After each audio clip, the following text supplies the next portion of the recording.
আমাদের অঞ্চলে আল্লাহর কসম বলতে বোঝানো হয় আল্লাহর কিরাকে। এতে কি কসম হবে? অবৈধ সম্পর্কের ফলে অন্তঃসত্ত্বা হলে এই অবস্থায় বিয়ে সহি হবে কিনা? গোসলখানায় খালি বালতি রাখলে সংসারে রিজিক কমে যায়।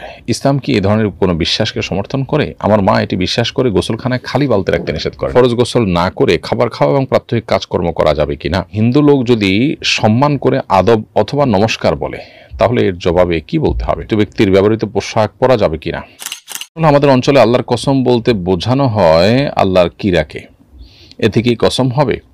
হ্যাঁ, অবশ্যই আল্লাহর কিরা বলে যদি কেউ কসম কাড়েন তাহলে সেক্ষেত্রে সেটা কসম হিসাবে বিবেচিত হবে এবং সে কসম রক্ষা করা আবশ্যক হবে। যদি ভঙ্গ করে কেউ তাহলে সেক্ষেত্রে কাফফারা তাকে দিতে হবে। অতএব আল্লাহর কিরা বা এ জাতীয় আরও কোনো শব্দ থাকলে কোনো অঞ্চলে সেটা কসম হিসাবে বিবেচিত হবে। আল্লাহর কসম শব্দটাই বলা জরুরি না। আল্লাহর নাম নিয়েছেন, হ্যাঁ, আল্লাহর নামে করেছেন বা আল্লাহর কসম করে বলেছেন, এরকম যদি বলেন তাহলে সেক্ষেত্রে কসম হিসাবে বিবেচিত হবে এবং সেটা পুরা করা আবশ্যক হবে, না করলে কাফফারা দিতে হবে। এরপরে প্রশ্ন হলো, অবৈধ সম্পর্কের ফলে অন্তঃসত্ত্বা হলে এই অবস্থায় বিয়ে সহি হবে কিনা? উত্তর হলো হ্যাঁ, অন্তঃসত্ত্বা অবস্থায় যদি বিয়ে হয় তাহলে বিয়ে সহি হবে।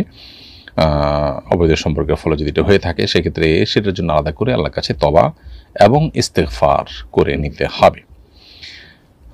তওবা ইস্তেগফারের পর বিয়ে বন্ধনে আবদ্ধ হতে চাইলে আবদ্ধ হতে পারেন। এমনিতে সাধারণ অবস্থাতে কোনো নারী অন্য কোনো পুরুষের সন্তান তার গর্ভে ধারণ করেছেন তাহলে সেক্ষেত্রে তালাক হলে সন্তান প্রসব হওয়ার পর অন্য কোনো জায়গায় বিয়ে বসতে পারবেন।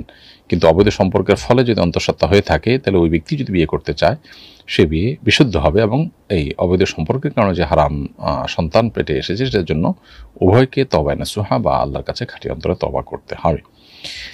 এরপরে প্রশ্ন হলো, গোসলখানায় খালি বালতি রাখলে সংসারে রিজিক কমে যায়।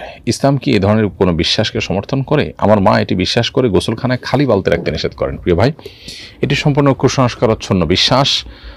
বাথরুমে বালতি খালি থাকলে সংসারে রিজিক কমে এরকম বিশ্বাস করাটাও ঈমানের সাথে অসঙ্গতিপূর্ণ বিষয়। রিজিক দেওয়ার মালিক আল্লাহ তাআলা। অন্য কোনো বস্তু বা এই জাতীয় মনে করা কোনো কিছুর উপর রিজিকের নির্ভরতা আছে মনে করলে সেটা আল্লাহর সঙ্গে এক রকমের শিরক হয়। তো এরকম কুসংস্কারাচ্ছন্ন এবং ভুল বিশ্বাস থেকে আপনার মাকে বেরিয়ে আসার জন্য আপনি তাকে নাসিহা করবেন, বিনয়ের সাথে বোঝাবেন এবং তার এই ধারণাটা সম্পূর্ণই অমূলক। খালি বালতি কেউ রাখতে চাইলে রাখতে পারেন। এরপরে শৈবুল ইসলাম শোভন আপনি লিখেছেন, ফরজ গোসল না করে খাবার খাওয়া এবং প্রাত্যহিক কাজকর্ম করা যাবে কিনা? উত্তর হলো, ফরজ গোসলের পর যদি ফরজ গোসলের আগে আপনি খেতে চান তাহলে খেতে পারেন বা অন্য কোনো কাজ করতে চাইলে করতে পারেন। তবে ফরজ গোসলের আগে অন্য কিছু করতে চাইলে একটু উজু করে নিয়ে তারপরে সে কাজগুলো করাটা হলো উত্তম। এরপরে প্রশ্ন করেছেন এমডি মুস্তাফিজুর রহমান লিখেছেন, কোনো হিন্দু লোক যদি সম্মান করে আদব অথবা নমস্কার বলে তাহলে এর জবাবে কি বলতে হবে? উত্তরের জবাবে তাকে হাদাক আল্লাহ বলতে পারেন অথবা সৌজন্যতার খাতিরে তাকেও আপনি আদাব বলতে পারেন বড় জোর। এর বাইরে এমন কিছু বলা ঠিক হবে না যেটা তার ধর্মীয় বিশ্বাস সংশ্লিষ্ট বিষয়। তবে ইসলাম আমাদেরকে সৌজন্যতা, মিনিমাম সৌজন্যতার কথা বলেছে। মুসলিম তো বটেই, এমনকি আমাদের অন্য ধর্মাবলম্বী প্রতিবেশী পরিচিত লোকজন তারা কেউ যদি আমাদেরকে কোনো অভিবাদন জানায় তাহলে সেক্ষেত্রে তাকে কিছু না কিছু রেসপন্স করা উচিত। যদিও কী দিয়ে আপনি রেসপন্স করছেন সেটা তার কোনো ধর্মীয় সিম্বল বহন করছে কিনা, বিশ্বাস বহন করছে কিনা সেটা গুরুত্বপূর্ণ। এরপরে প্রশ্ন হলো, মৃত ব্যক্তির ব্যবহৃত পোশাক পরা যাবে কিনা? আমার নানা মারা গেছেন, তার সকল পোশাক গরিবদের দান করতে চাচ্ছি, এই দানে কি সওয়াব হবে? উত্তর হলো, মৃত ব্যক্তির কাপড় চোপড় জীবিত ব্যক্তিদের জন্য পরা মৌলিকভাবে জায়েজ আছে। আর কেউ মারা গেলে তার কাপড় চোপড়টা ওয়ারিসদের সম্পদ হয়ে যায়। ওয়ারিসরা সবাই মিলে যদি সম্মত হয় এটা দান করে দিবেন তাহলে দান করে দিতে পারেন। আর যদি তারা ভাগযোগ করে নিতে চান সেটাও কিন্তু তাদের করার সুযোগ আছে। মহিলারা চুল আঁচড়ানোর সময় স্বাভাবিকভাবে অনেক চুল ছিঁড়ে যায়। গ্রামে কিছু ফেরিওয়ালারা এই চুল কিনতে আসে, এই চুল বিক্রি করা বৈধ হবে কিনা? উত্তর হলো, আল্লাহ রাব্বুল আলামিন কোরআনে কারিমে বলেছেন, ওয়ালাকাদ কাররামনা বানি আদম, আমি আদম সন্তানকে বা মানুষকে সম্মানিত করেছি। অতএব মানবদেহের প্রত্যেকটা অঙ্গ আল্লাহ তাআলার কাছে সম্মানিত এবং মর্যাদার বিষয়।